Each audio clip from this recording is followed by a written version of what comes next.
Hello दोस्तों, मैं दिलीप तिवारी आप लोगों का अपने चैनल पर स्वागत करता हूं।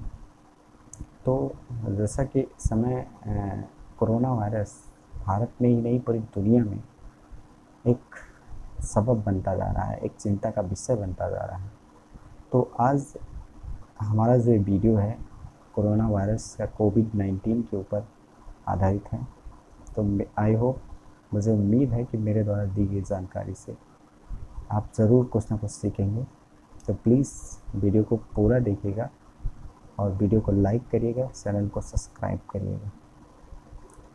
तो अभी तक 3 महीने से 3 महीने तक भारत के अंदर लॉकडाउन था। लॉकडाउन खुलने के बाद अब अनलॉक 1 चला, उसके बाद अनलॉक 2 चल रहा है। ठीक है, ये सारी चीज़ें और बहुत सारी चीज़ें हम लोग जान चुके हैं। ठीक है, जो लोग मेडिकल के नहीं हैं, नॉन मेडिकल के भी हैं, वो लोग भी जानते हैं कि कोरोना वायरस कैसे फैलता है और क्या जो सरकार की तरफ से गाइडलाइंस जारी की गई हैं प्रिवेंशन की या प्रोटेक्शन की, कैसे हम इससे बच सकते हैं। ये सारी चीज़ें सरकार की तरफ से गाइडलाइन रेगुलर बेसिस पे अपग्रेड होकर आती रहती हैं और हर पर्सन तक पहुंचती रहती हैं। लेकिन फिर भी कई लोग अपने जीवन को लेकर उतना अवेयर नहीं हैं, अभी भी लापरवाही करते रहते हैं। लेकिन मैं उनसे यही गुजारिश करूँगा कि प्लीज़ इन सब चीज़ों को नज़रअंदाज मत करिए और जो भी गवर्नमेंट की तरफ से गाइडलाइन आती है, मेडिकल स्टाफ की तरफ से गाइडलाइन दी जाती है, उसको प्लीज़ फॉलो करिए ताकि आप लोगों को प्रॉब्लम ना हो। तो अभी तक हम लोग ये समझ चुके हैं कि कोरोना वायरस कैसे फैलता है, लेकिन फिर भी हम अपने इस वीडियो के माध्यम से पूरा आपको एक ब्रीफ समरी देंगे कि कोरोना वायरस के सिम्टम क्या हैं, लक्षण क्या हैं, कैसे फैलता है ये।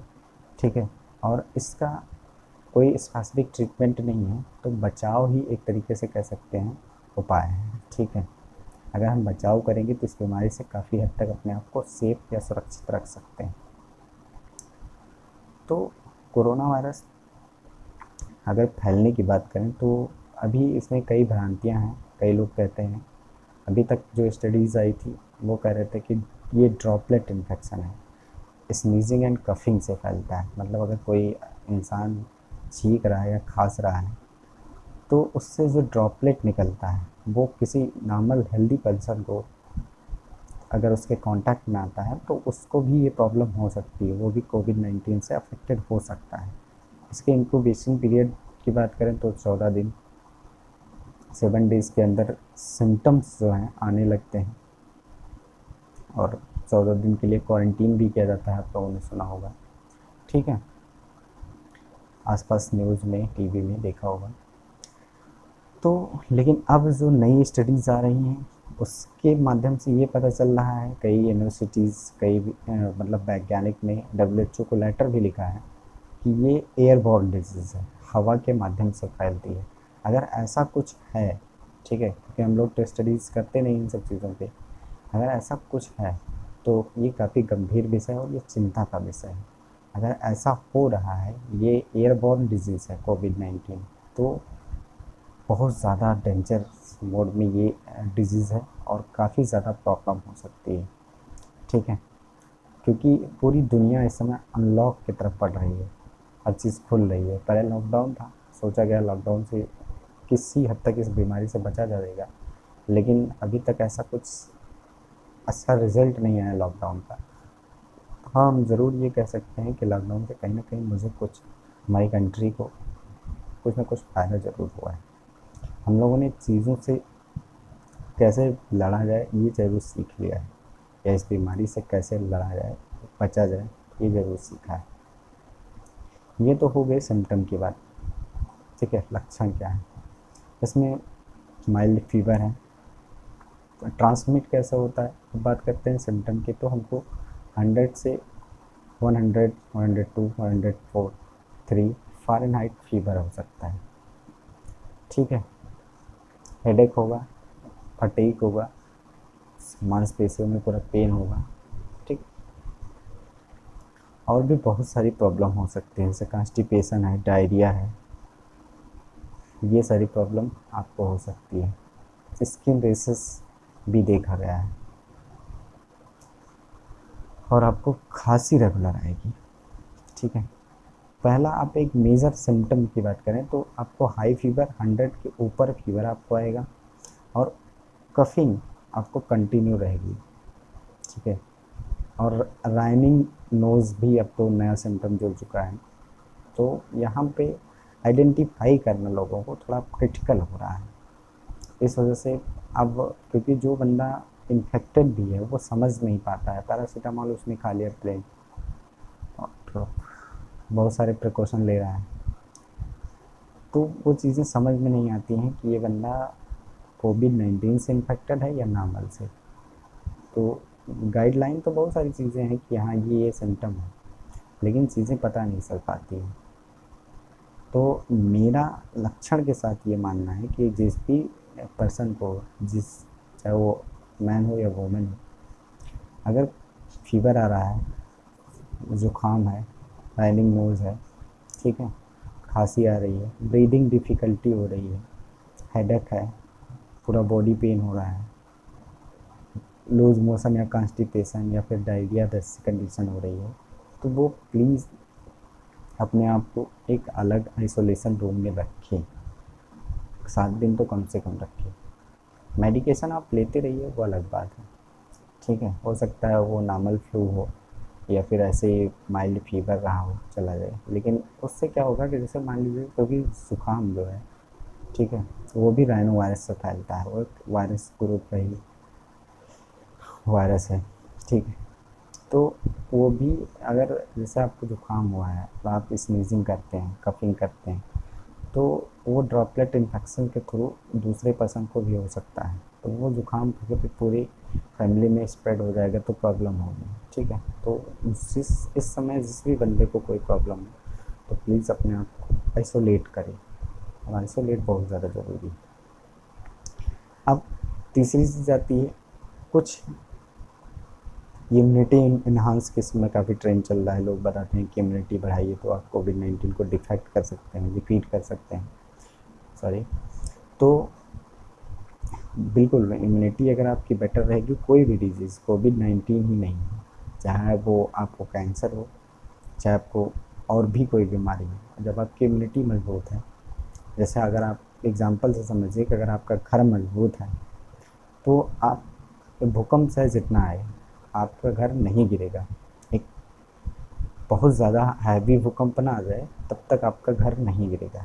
जो रिएक्टर पैमाने पे हम भूकंप की तीव्रता को मापते हैं, और अगर आपने अच्छी इंग्रेडिएंट उसमें नहीं यूज़ किए घर बनाने में ठीक तरीके से, तो मतलब एक तरीके स्ट्रक्चर आपने घर का ठीक नहीं किया, अपने घर को मेंटेन नहीं किया, इम्यूनिटी उसको नहीं दी। ठीक उसी तरीके से हमारी बॉडी है, अगर हमने हेल्दी डाइट नहीं ली और रेगुलर तरीके से एक्सरसाइज नहीं की, उल्टी सीधी डाइट रखी, ठीक है, उठने की अपनी टाइमिंग फिक्स नहीं रखी, कभी 10 बजे सो के उठ रहे, कभी 8 बजे सो के उठ रहे, कभी 6 बजे, क्योंकि इस समय जब से लॉकडाउन हुआ तो लोगों की ज़िंदगी थोड़ा बदल गई, तो ये कहीं ना कहीं हमारी बॉडी पे, हमारी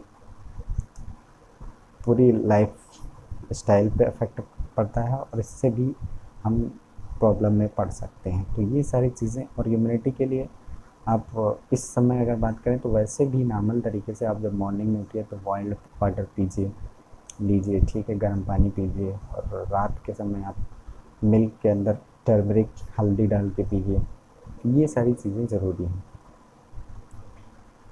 और उसके बाद हरी पत्तेदार सब्जियां खाइए, दिन में ज़्यादा से ज़्यादा पानी पीजिए, ये सारी चीज़ें, अदरक, अजवाइन, लहसुन, ये सारे, ऑनियन, अपने किचन से रिलेटेड चीज़ें ज़्यादा यूज करिए, ठीक है, तब आप कहीं ना कहीं इस डिजीज़ से लड़ सकते हैं। और एक बहुत सबसे बड़ी बात, इस समय बहुत ज़्यादा खर्च की मैं बात नहीं करूँगा, बहुत छोटे से हर आदमी अपनी जीवन के लिए इतना तो कर ही सकता है कि आपको 2-3 चीज़ें ऐसी खरीदनी होंगी जो इस समय सबके घर में होनी चाहिए। एक तो ये आप देख सकते हैं, ये आप ऑनलाइन भी ले सकते हैं, किसी भी कंपनी का लीजिए, कोई ज़रूरी नहीं है, ठीक है, non contact infrared body thermometer, ठीक है।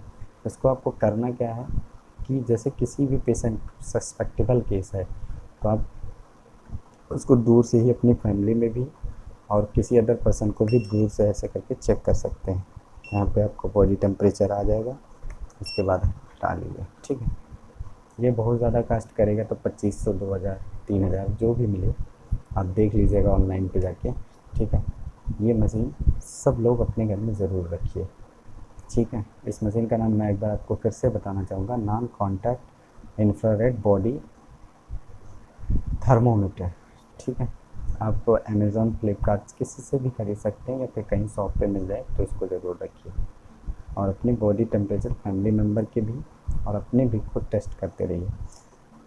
दूसरी चीज़ है आपको ये पल्स ऑक्सीमीटर बहुत ज़्यादा ज़रूरी है, क्योंकि एक हेल्दी इंडिविजुअल में जैसे आप ये पल्स ऑक्सीमीटर भी 800-900 रुपये, 1000 रुपये के अंदर कास्ट करेगा। ये आप देख सकते हैं, जब आप इसको ऑन करेंगे तो आपको यहाँ पे लगाना है ऐसे फिंगर में। ठीक है, तो आपका यहाँ पे पल्स रेट आ जाएगा कितनी आ रही है, कि ऑक्सीजन ये 90 से नीचे नहीं होनी चाहिए आपके बॉडी में ऑक्सीजन। इस समय 95 के आसपास आ रहा है, आप देख सकते हैं। ठीक है,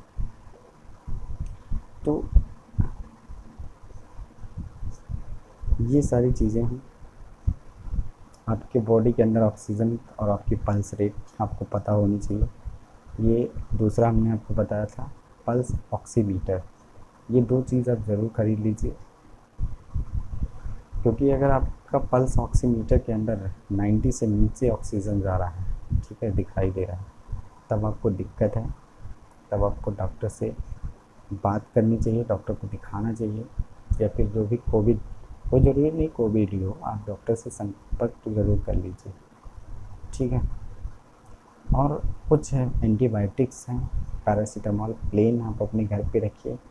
ठीक है, बॉइल्ड वाटर पीजिए, हाइजीनिक मेंटेन करिए अपने घर में। अगर कोई भी सस्पेक्टेबल केस आपको खुद लगता है कि आप कहीं ऐसी जगह पे चले गए हैं जहाँ पे हमको लगता है कि हमको ये डिजीज़ या हमको बीमारी हो सकती है, तो आप प्लीज़ अपने आप को आइसोलेट करिए और एक बेटर एटमॉस्फेयर में रहने की कोशिश करिए। ठीक है, कोई ज़रूरी नहीं है 7 से 14 दिन की बात है। तो अभी ये स्टडीज़ होती रहेंगी, आपको करना क्या है वो हमने बता दिया, क्या नहीं करना है वो भी बता दिया। लेकिन एक बात मैं और आपको बताना चाहूँगा, भले ही अनलॉक हो गया हो, अनलॉक चल रहा हो इंडिया के अंदर, लेकिन आपको अगर जब तक बहुत ज़्यादा नेसेसरी ना हो, बहुत ज़्यादा ज़रूरी ना हो, तब आप घर से बाहर ही ना निकलिए। बहुत ज़्यादा ज़रूरी हो तो आप कोशिश करिए N95 मास्क, मेरे पास मास्क भी है लेकिन उठना पड़ेगा, मैं ये दो चीज़ें पास में ही रखा था तो आपको दिखा दिया, एक ये और एक ये मास्क जो हमारा है वो दूसरी जगह पे रखा हुआ है। तो आपको मास्क N95 कोशिश करिए लगाइए, क्योंकि उसके लिए भी स्टडीज़ नहीं आ रही हैं कि जो नॉर्मल मास्क है वो वर्क नहीं कर रहे हैं, क्योंकि जब एयरबॉर्न डिजीज़ आएंगी या फिर वो एयरबॉर्न इन्फेक्शन हो जाएगा तब दिक्कत होगी। तो आप N95 मास्क ही रखिए, या फिर 3-4 लेयर का कोई रुमाल टाइप का हो कॉटन का, उसको आप पूरा अच्छे से लगा के बांध लीजिए।